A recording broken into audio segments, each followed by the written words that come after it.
सभी को नमस्कार। आज के वीडियो एन कुमार क्लासेज में सभी को स्वागत है।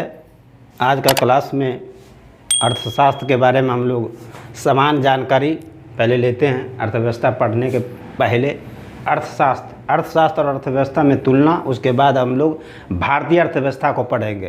पीटी एवं मुख्य परीक्षा के दृष्टिकोण से भारतीय अर्थव्यवस्था से संबंधित क्वेश्चन पूछे जाते हैं, इसलिए भारतीय अर्थव्यवस्था को पढ़ने के पूर्व अर्थशास्त्र के बारे में कुछ संक्षिप्त जानकारी हम लोग प्राप्त करते हैं। अर्थशास्त्र की परिभाषा, अर्थशास्त्र किसे कहते हैं? वस्तुओं एवं सेवाओं।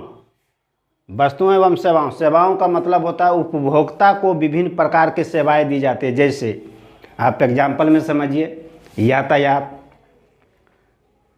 रेलवे, परिवहन, होटल, लोक प्रशासन के अंतर्गत विभिन्न प्रकार के संस्थाएं, जैसे और ग्रामीण भाषाएं में आप समझिए पंचायती राज संस्था, प्रखंड, जिला या सरकार की अन्य संस्थाएं, सभी प्रकार के जितने भी हैं वो सेवाओं के अंतर्गत आता है, सेवा क्षेत्र के अंतर्गत आता है।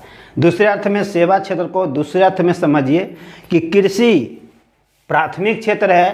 कृषि का काम है वस्तु को उत्पादन करना, और जो वस्तु उत्पादन होता है, जैसे उद्योग धंधा में कृषि स्वयं एक उत्पादक है, उत्पादन करता है कृषि। साथ ही कृषि अन्य उद्योग को कच्चा माल उपलब्ध कराता है।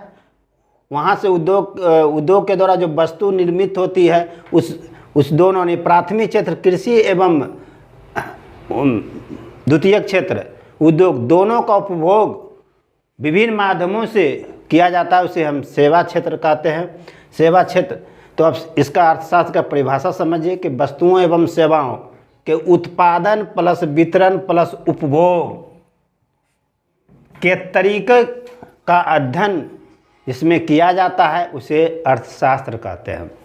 अब अर्थशास्त्र के जनक कौन था? अर्थशास्त्र एडम स्मिथ को अर्थशास्त्र का जनक कहा जाता है।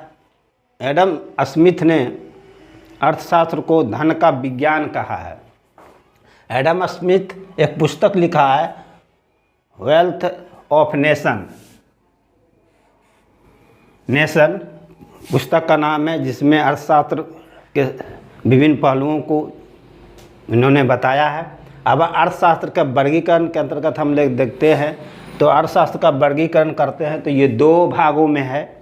एक व्यष्टि अर्थशास्त्र जिसको माइक्रो इकोनॉमिक्स कहते हैं, और एक समव्यष्टि अर्थशास्त्र जिसको मैक्रो इकोनॉमिक्स कहते हैं। अब समझिए कि व्यष्टि अर्थशास्त्र किसे कहते हैं। इसमें व्यष्टि अर्थशास्त्र के अंतर्गत छोटे छोटे आर्थिक पहलुओं को का अध्ययन किया जाता है। छोटे छोटे आर्थिक पहलुओं को अध्ययन किया जाता है, जैसे एक उत्पादक, एक उपभोक्ता, एक उद्योग, एक फर्म, एक दुकान, एक व्यक्ति, एक किसान, एक जिसमें एक का संबोधन हो या व्यक्तिगत संबोधन हो, उसे हम व्यष्टि अर्थशास्त्र कहते हैं। इसमें छोटे छोटी आर्थिक इकाई का अर्थव्यवस्था के छोटे छोटे पहलुओं का अध्ययन किया जाता है।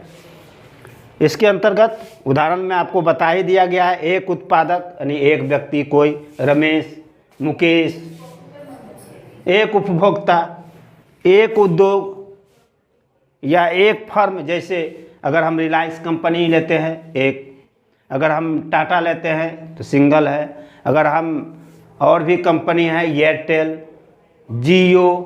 कहने का मतलब है कि अर्थव्यवस्था के एक इसमें छोटे छोटे आर्थिक पहलुओं का अध्ययन किया जाता है, उसे हम व्यष्टि अर्थव्यवस्था कहते हैं।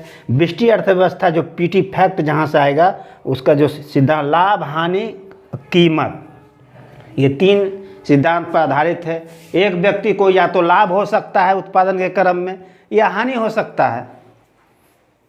कीमत सिद्धांत, बाजार की कीमत, अगर आप वस्तु को उत्पादन कोई कंपनी किया, एक व्यक्ति किया, और वो वस्तु का बाजार में बेचने के लिए वो कीमत निर्धारित करता है, उस कीमत के अनुसार पे ही पता चलता है कि उसको जो पूंजी लगी है उत्पादन में, जो पूंजी का लागत लगा है पूंजी का, तो उसमें कितना उसको लाभ होगा और कितना उसको हानि होगा। नहीं, व्यक्तिगत तो जिसमें व्यक्तिगत बात होती है, छोटे पहलुओं की बात होती है, उसे हम व्यष्टि अर्थशास्त्र करते हैं।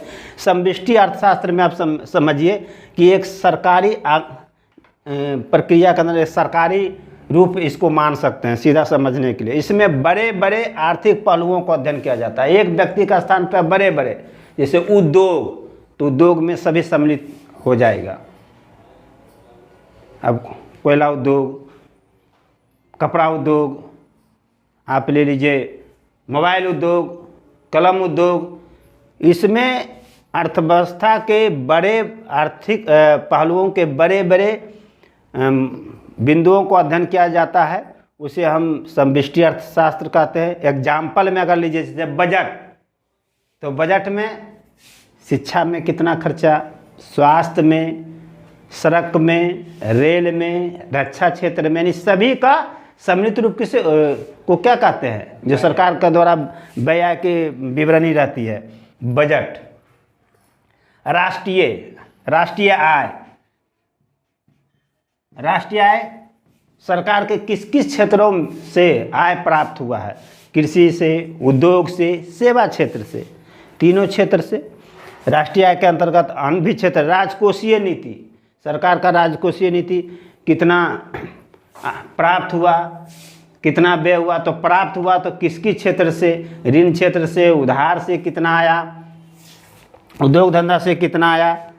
मौद्रिक नीति, तो सरकार जो मौद्रिक नीति जारी करता है उसमें आप देखते होंगे कि रेपो दर, रिवर्स रेपो दर हुआ, सीआर, समग्र रूप से। यानी कहने का मतलब है कि समष्टि अर्थशास्त्र में आय, व्यय एवं रोजगार सिद्धांत का अध्ययन किया जाता है। जैसे और समझिए रोजगार, तो रोजगार तो सबको रोजगार, कोई एक व्यक्ति को रोजगार संबंधित नहीं है, सभी को। बेरोजगारी तो सभी, गरीबी तो सभी, भुगतान संतुलन तो पूरे व्यापार का भुगतान संतुलन। यानी समग्र रूप से जिस बिंदुओं को अध्ययन हम लोग करते हैं जिसके अंतर्गत उसे हम समष्टि अर्थशास्त्र कहते हैं। सिंपल में इसको समझिए, बड़े बड़े आर्थिक पहलुओं को यहाँ अध्ययन किया जाता है, यहाँ छोटे छोटे, यहाँ व्यक्तिगत, यहाँ सामूहिक का बोध होता है। तो इस प्रकार हम लोग अर्थशास्त्र का समान जानकारी हम लोग प्राप्त किए। अब आगे के क्लास में भारतीय अर्थव्यवस्था के बारे में जानकारी आपको दिया जाएगा। अब अर्थशास्त्र से अर्थव्यवस्था का हम लोग तुलना करेंगे, वो आगे क्लास में बताया जाएगा आपको। वीडियो अच्छा लगा तो लाइक करेंगे, अधिक से अधिक शेयर करेंगे और सब्सक्राइब भी करेंगे। तब तक के लिए बहुत बहुत धन्यवाद।